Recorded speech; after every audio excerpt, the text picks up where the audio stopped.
हरे कृष्णा। भगवद गीता अध्याय 18 जो है मोक्ष संन्यास योग। तो भगवान ने मोक्ष ये अल्टीमेटली ध्येय जीवन का यहाँ पे आखिरी अध्याय में भगवद गीता का जो सार है कि हम ये भौतिक जीवन या अर्थात ये जीव सृष्टि ये यहाँ पे हम जीव रहते हैं, ये सृष्टि की परिभाषा दी है, ये टेम्पररी वर्ड है और ये हमारा शाश्वत घर नहीं है। फिर हम यहाँ पे क्यों आते हैं? क्योंकि हमने ऐसे जो निकृष्ट सबसे नीचा ऐसा चॉइस किया। हमारे भगवान जो पिता है वो चॉइस देते हैं और इसलिए स्वतंत्रता ये प्रेम का लक्षण है और ऐसे निकृष्ट चॉइस हमने की थी, इसलिए हमें ऐसे जगत में हम आते हैं।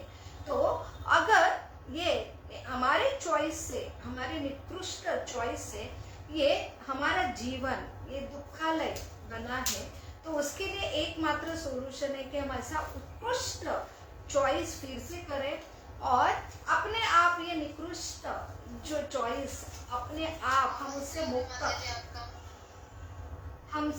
मुक्त होंगे। तो यहाँ पे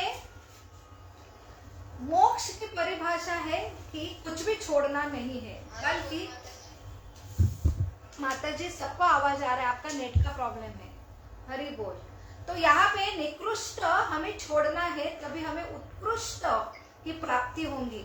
तो यहाँ पे भगवान ने बताया है, आवाज आ रही मेरी?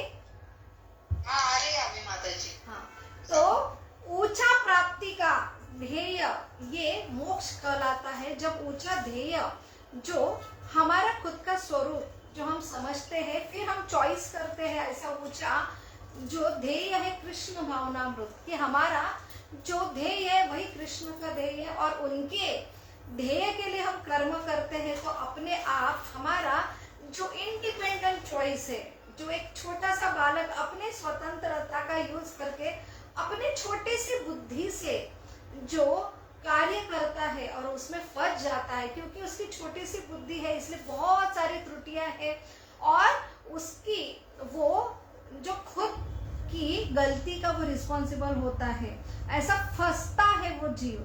लेकिन जैसे वो समझता है कि मेरी बुद्धि छोटी है, मेरा स्वरूप छोटा है और ये मेरे पिता परम कल्याणकारी है और मैं उनका ही हिस्सा हूँ, तो मेरा और उनका दोनों का ध्येय एक ही है। तो मैं उनके निर्देशन पे अगर काम करता हूँ, उनका सब कुछ जो है निर्णय वो मेरा निर्णय है, वो सबसे बड़ा मोक्ष कहलाता है। क्योंकि अभी वो अपने स्वतंत्रता का जो स्वतंत्रता से वो अभी कार्यकरित कर रहा था, वो त्रुटिपूर्ण था, इससे वो बहुत पीड़ित था, इसलिए उससे वो मुक्त होता है। यही मोक्ष की भाषा यहाँ भगवान बता रहे। तो अभी श्लोक क्रमांक 10 से श्लोक क्रमांक 19 तक बहुत ही सुंदर विवरण यहाँ पे आ रहा है कि कैसे ये सही उच्च ज्ञान अगर नहीं हमें प्राप्त होता है तो हम जीवन भर जो खुद को दोष देंगे या सामने वाले को दोष देंगे, हमेशा हम जो पश्चाताप करेंगे, शोक करेंगे, मोहग्रस्त होंगे। यही सबसे बड़ा अज्ञान का दुख का कारण है और दुखी भी रहेंगे और गलतियां करेंगे और त्रुटियां करेंगे और खुद का जीवन जो है दुखमय करेंगे। इसलिए भगवान ने कहा है कि मोक्ष जो है कि त्याग और मोक्ष में क्या डिफरेंस है। तो हम मन माने ढंग से त्याग करेंगे तो वो सही मोक्ष नहीं है। तो हमें ये अगर वो किसी कार्य अगर कष्टदायी लगता है, हमारे थिंकिंग से ये अच्छा नहीं है, हम त्यागते हैं, तो उसे मोक्ष या संन्यास नहीं कहते। जैसे अर्जुन ने किया, अर्जुन अपने जो तर्क से युद्ध नहीं करना चाहता था और उसे लगता है सर्वश्रेष्ठ ये कर्म है कि मैं ये त्यागू, मेरे त्याग से सबका भला होगा और ये सबसे बड़ा ऊंचा त्याग है। ये युद्ध अगर नहीं करता हूँ तो ये सारे जो लोग बच जाएंगे और हानि नहीं टलेगी और सबसे बड़ा कि मुझे एक अंदर मैं रिस्पॉन्सिबल था या हानि का, अभी मेरे अच्छा निर्णय मैंने लिया, भले मेरा नुकसान हो रहा है कि मुझे राजा बनने का पद नहीं मिला, लेकिन मैं इतना सबका ये जीव हानि बचाने के लिए रिस्पॉन्सिबल रहूंगा।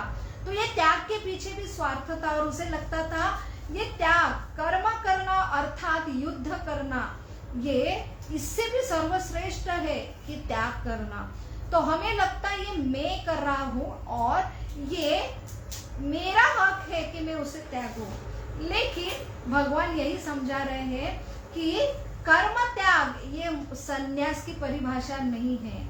एक व्यक्ति कर्म कर रहा है, पूरी रिस्पॉन्सिबिलिटी अपनी प्रिस्क्राइब ड्यूटी निभा रहा है, तो वो अगर उसके जो बॉस है सही मात्रा में उनके जो अधिपत्य पे कर्म कर रहा है, पूरा कर्म में लिप्त है, तो वो सही सन्यासी है।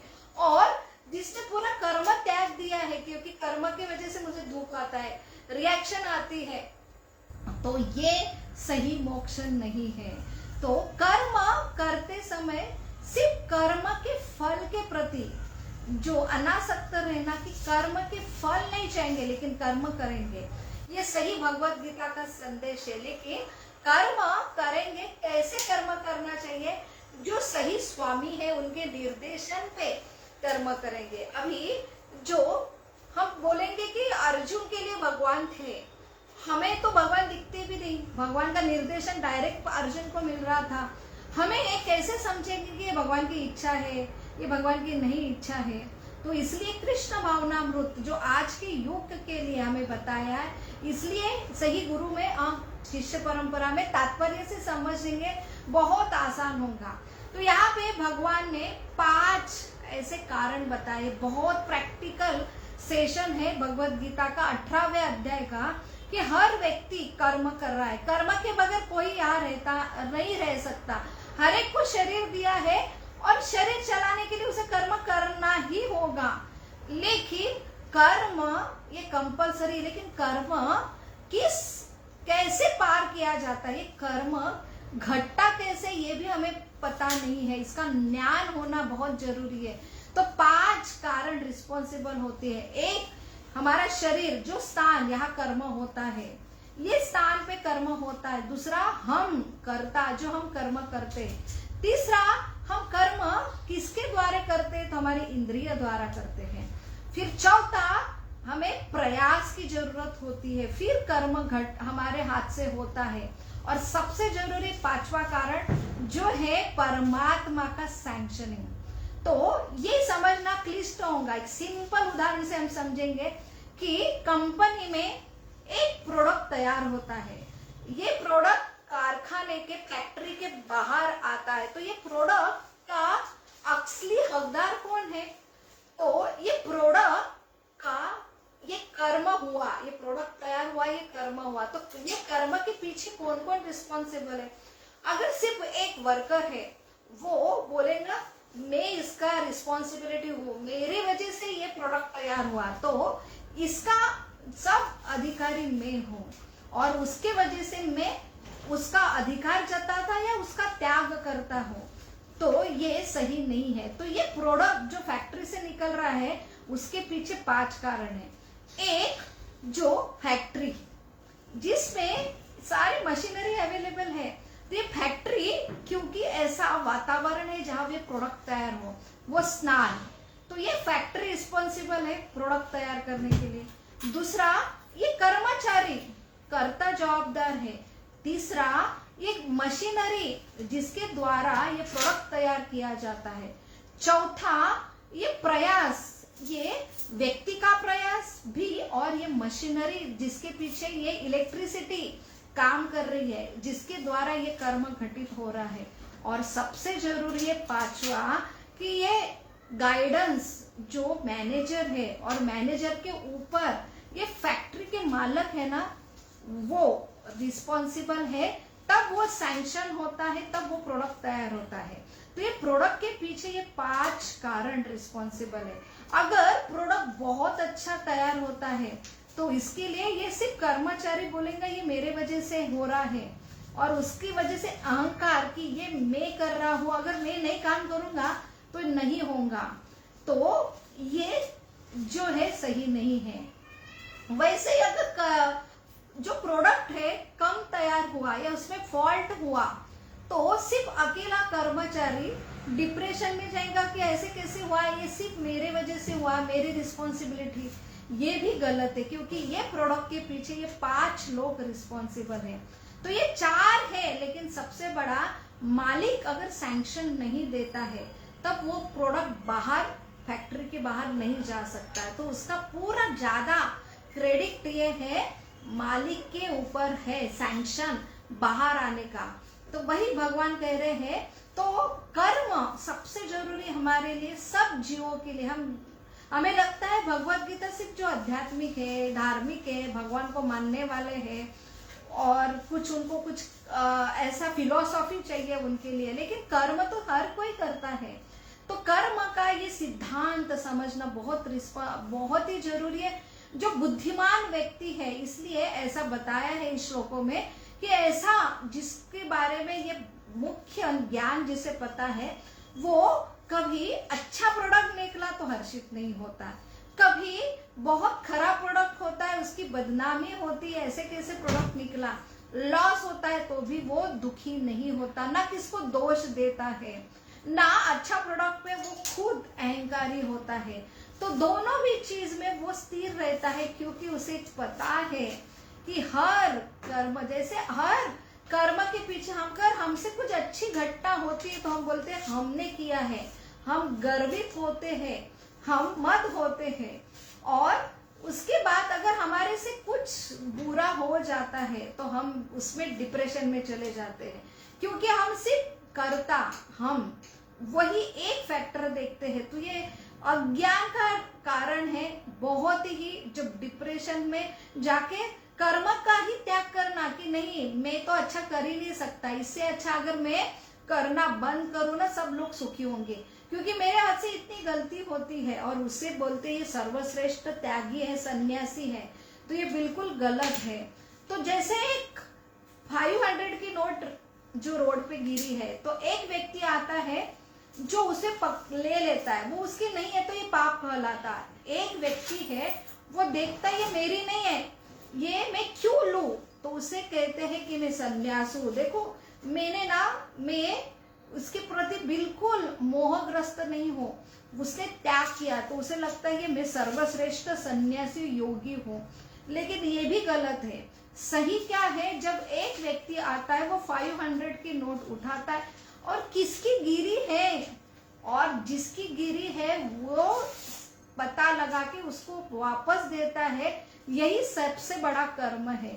ऊपर रूप से हमें देखेंगे कि जिसने हाथ नहीं लगाया, त्याग किया, वो त्यागी या सन्यासी कहलाएगा। कितना सन्यासी वैराग्य इसमें, लेकिन ये फल्गु वैराग्य कहेंगे, जो मेरा है ही नहीं, मैं त्यागता हूं तो मेरा वैराग्य किसमें।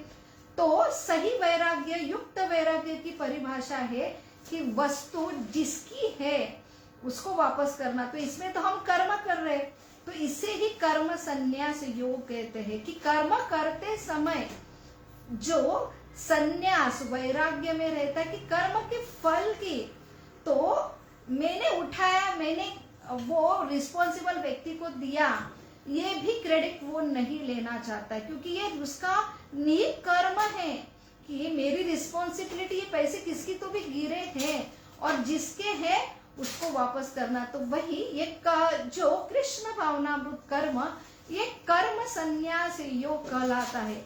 अर्थात ये ज्ञान से समझना, अगर आप साधना करते हैं तो अपने आप आपको रियलाइज होगा कि हर चीज के पीछे अंदर से बाहर से मैं बहुत ही अंश हूं, तो सब कुछ भगवान द्वारा घटित होता है।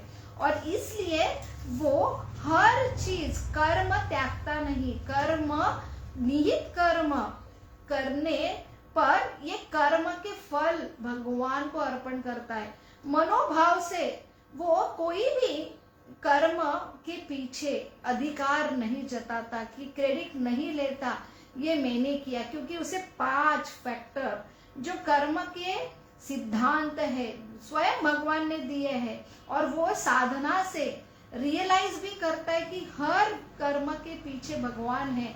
तो वही भगवान अर्जुन को समझा रहे हैं कि अर्जुन अपना निहित कर्म अर्थात वो क्षत्रिय था, वो करना ना करने के लिए संन्यास लेना चाहता है। उसे लगता है ये सबसे बड़ा कार्य है संन्यास लेना, सन्यासी होना। लेकिन भगवान यही समझा रहे हैं कि तुम अधिकारी नहीं हो। अगर यहाँ पे बहुत हानि होती है तो भी तुम रिस्पॉन्सिबल नहीं हो।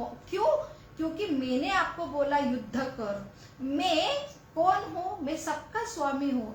तो सब जीव मेरे हैं, सृष्टि मेरी हो, मेरे है, कर्म करने की ताकत भी मैं ही देता हूँ। तो इसलिए युद्ध अगर तुम कर रहे हो तो उसके पीछे भी मेरा हाथ है। तो आप रिस्पॉन्सिबल नहीं होंगे, कितनी भी हानि होंगी तो आप जो है रिस्पॉन्सिबल नहीं होंगे, बल्कि मैं हूँगा। और क्योंकि मेरे निर्देशन पे आप कर रहे हो, तो ये कर्म संन्यास है। कर्म करते समय भी जो है वैरागी रहना, क्योंकि सही निर्देशन पे आप कर्म कर रहे हो, तो इसलिए कर्म के फल से आप अनासक्त हो, इसलिए ये कर्म संन्यास योग कहलाता है। इसलिए बहुत महत्वपूर्ण है ऐसा ज्ञान जो भगवान कह रहे हैं कि जैसे बॉर्डर पे जो सैनिक है वो सरकार के निर्देशन पे लड़ाई करते हैं, शत्रुओं को मारते हैं, तो वो कर्म का वो हत्यारे नहीं कहला जाते, बल्कि उनको मेडल दिया जाता है। वही सैनिक अपने मन माने ढंग से वो हथियार जो सरकार ने दिया है अपने निर्देशन पे किसको मारता है तो उसे हत्या कहलाती है। तो वहां पे वो कर्म के बंधन का जो रिस्पॉन्सिबल होता है। तो सही क्या है कि समझना, मुझे वर्दी किसने दी, ट्रेनिंग किसने दी, मुझे शस्त्र किसने दिया, ये सब अधिकार किसने दिया, और जो सरकार ने दिया। तो सरकार के निर्देशन पे मैं ये सारा शरीर, मेरा शस्त्र, मेरा यूनिफॉर्म, मेरा अधिकार चलाऊं। तो ये सबसे ऊंचा कर्म करते समय भी ऊंचा कर्म संन्यास है कि मेरा कोई इसमें मेरा निजी कुछ भी मैं नहीं लगा रहा हूँ, मेरा है ही नहीं, सब सरकार का है, तो सरकार के निर्देशन पे लगा रहा हूँ। तो इसलिए ये सबसे ऊंचा कर्म भगवान ने बताया है। तो यही भगवान बता रहे हैं कि ज्ञान, ज्ञेय और ज्ञाता, ये तीन बहुत चीज है। तो अभी तक हम देख रहे थे कि आइडियल यज्ञ क्या है, दान क्या है, तप क्या है। तो बहुत सारे लोग बोलते हैं हम करते ही नहीं, मानते ही नहीं यज्ञ, दान, तप। तो इसलिए बहुत इसमें इंटरेस्ट लोगों का नहीं है। लेकिन ज्ञान होना, ये तो हर किसी को ज्ञान, सब कोई ज्ञानी होना चाहते हैं, हर कोई कर्म करते हैं। तो ये ज्ञान, ज्ञाता, तो ज्ञान हम पूरे जीवन भर लेते हैं, लेकिन ज्ञान किसका लेना चाहिए, ज्ञान के कौन सा ज्ञान, किस ज्ञान लेके हम किस तक पहुंचना चाहते हैं, ज्ञान के योग्य अर्थात ज्ञेय क्या है, और किसका ज्ञान ज्ञाता हो रहे हम। तो अल्टीमेटली हम सब जीवन में कर रहे हैं, लेकिन कर्म के बारे में हमें ज्ञान नहीं है।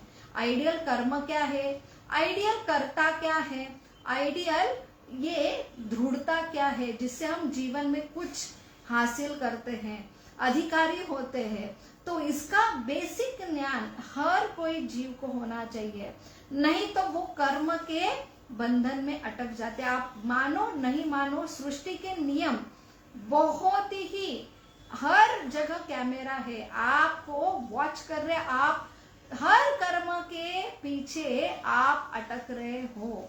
और यही सबसे बड़ा जो बुद्धिमान व्यक्ति है कि कर्म जो हमारे निहित कर्म, हम सब कर्म के बगैर नहीं रह सकते, लेकिन कर्म के बारे में सही ज्ञाता भगवान ज्ञेय, जो उनके द्वारा अगर हम सही ज्ञान समझते और कर्म करते हैं, वही जो है कर्म संन्यास योग कहलाता है। हरे कृष्णा कृष्ण कृष्ण हरे हरे, हरे राम राम राम हरे हरे। राम राम हरे हरे। बहुत बहुत धन्यवाद। हरे हरे कृष्ण। कृष्ण माता जी।